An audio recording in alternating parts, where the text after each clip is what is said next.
앞으로 우리는 어떤 미래를 추구해야 할까요? 고도의 경제성장, 차별 없는 평등사회? 우리가 추구해야 하는 것은 지속가능한 미래입니다. 미래가 존재해야 경제성장이든 평등이든 우리가 꿈꾸는 유토피아를 실현할 수 있기 때문이죠. 현재 전 세계에는 국제표준화기구 기준 249개의 국가가 존재하는데요. 개별국가의 노력만으로 지속가능한 미래를 실현할 수 있을까요? 물론 가능성은 있겠죠. 하지만 그 가능성이 매우 낮습니다. 우리 모두 팀플하다 망한 경험 있잖아요. 나 혼자 열심히 해도 다른 팀원이 게으르면 결국 망하는 거죠. 지속가능한 미래라는 목표 앞에서 지구의 249개 국가는 하나의 팀입니다. 전 세계가 하나의 목표를 공유하고 협력해야만 지속가능한 미래를 실현할 수 있다는 거죠. 유엔에서는 이미 이러한 공동체 의식을 갖고 지속가능한 미래를 실현하기 위한 17가지의 지속가능 발전 목표를 발표했습니다. 이는 2016년부터 2030년까지 추구해야 하는 목표로 인류가 나아가야 할 방향성을 169개의 세부 목표를 통해 제시하고 있습니다. 모든 SDGs는 지속가능한 미래라는 단일 목표를 주축으로 서로 얽혀 있는데요. 유엔 정보센터 유닉에 따르면 우리는 이 17개 SDGs를 5가지의 핵심 가치로 분류할 수 있습니다.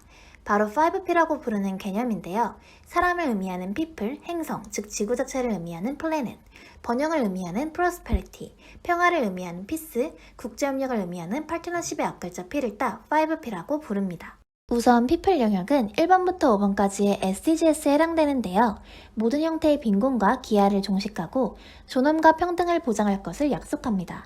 절대 빈곤 인구를 근절하고 전 연령층의 남녀 및 아동의 빈곤 인구 비율을 절반 이상으로 줄이며 기아 종식 및 지속 가능한 식량 생산 체제를 확보합니다. 또한 산모와 아동의 사망 비율을 최대한 낮추고 감염병 및 수인성 질병을 퇴치합니다. 양질의 필수 보건 서비스에 대한 안전한 접근을 보장합니다. 그리고 교육에서의 모든 불평등을 해소하고 평생학습 기회를 증진합니다. 또한 성평등을 달성합니다. 재생산권에 대한 보편적 접근과 평등한 기회를 보장합니다. 다음으로 플래닛 영역은 6번, 12번, 13번, 14번, 15번 SDGs에 해당되는데요. 미래 세대를 위해 우리의 행성인 지구의 자연과 기후를 보호할 것을 약속합니다. 적정 가격의 안전한 식수에 대한 보편적이고 공평한 접근을 보장합니다. 더불어 물과 관련된 생태계를 보호하고 보건합니다. 지속가능한 소비와 생산 양식을 보장합니다. 이를 이행하는 과정에서 발생할 수 있는 개도국에 대한 부정적 영향을 최소화하기 위해 노력합니다. 기후변화와 그로 인한 영향에 맞서기 위해 긴급히 대응합니다.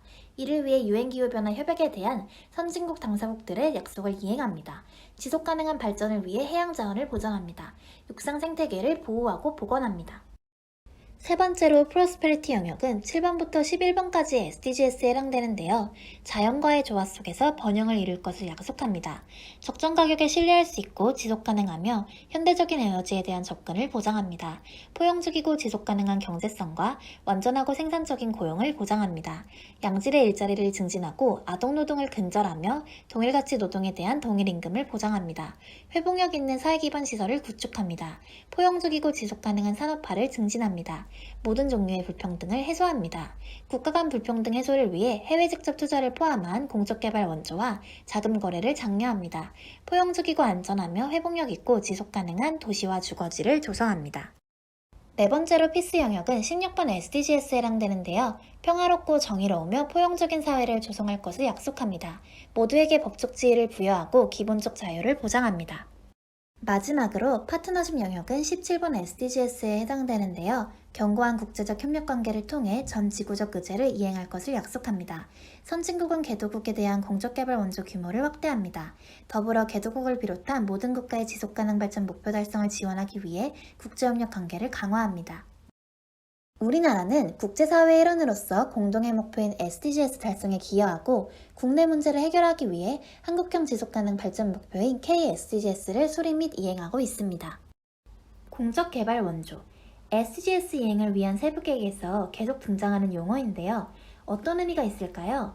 공적개발 원조 일명 ODA는 정부를 비롯한 공공기관이 개도국계의 경제발전과 사회복지 증진을 목표로 제공하는 원조를 의미합니다.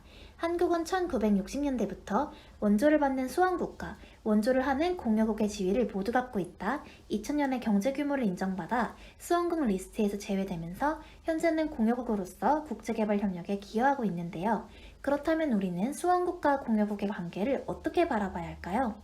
우리는 원조를 하는 공여국의 입장이니까 수원국과의 관계에서 갑인 걸까요? 그럴 리 없겠죠? 아까 말했던 것처럼 지속가능한 미래라는 공동의 목표 앞에서 전 지구는 하나의 팀입니다. 매우 수평적인 관계죠. 각국의 경제 상황과 정치 상황에 따라 도움을 주고 도움을 받는 역할이 구분될 수는 있어도 모든 국가는 지구 공동체의 동등한 일원입니다. 지구 공동체, 인류를 운명 공동체로 보고 전 지구적 목표를 달성하기 위해 제시된 개념인데요. 그렇다면 그 지구 공동체를 살아가는 우리 개개인은 무엇일까요? 혹시 세계시민이라는 단어를 들어보셨나요? 세계시민은 국가보다 큰 단위인 세계를 하나의 단위로 보고 그 세계를 살아가는 우리를 의미합니다. 즉 특정 국가의 국민으로서의 정체성을 넘어 지구 공동체의 시민으로서의 정체성을 가진 사람을 의미하죠. 국민이 국가 일원으로서 갖는 권리와 의무가 있는 것처럼 세계 시민 역시 지구 공동체 일원으로서 권리와 의무를 갖습니다. 세계 시민으로서 우리는 우리가 살고 있는 지구를 보다 살기 좋은 곳으로 만들기 위한 방법에 대해 고민해야 합니다. 무언가 떠오르는 개념이 있지 않나요? 네, 전 지구적 차원에서의 지속가능한 미래를 실현하고자 하는 SGS 역시 세계 시민으로서 우리가 추구해야 하는 목표입니다. 정리하자면 지속가능한 미래 실현이라는 목표 앞에서 지구는 하나의 공동체입니다. 우리 개개인은 지구 공동체의 구성원인 세계 시민이 되고 그러한 우리는 세계 시민의 의무를 다하기 위해 각자의 생활 속에서 SGS를 추구해야 합니다.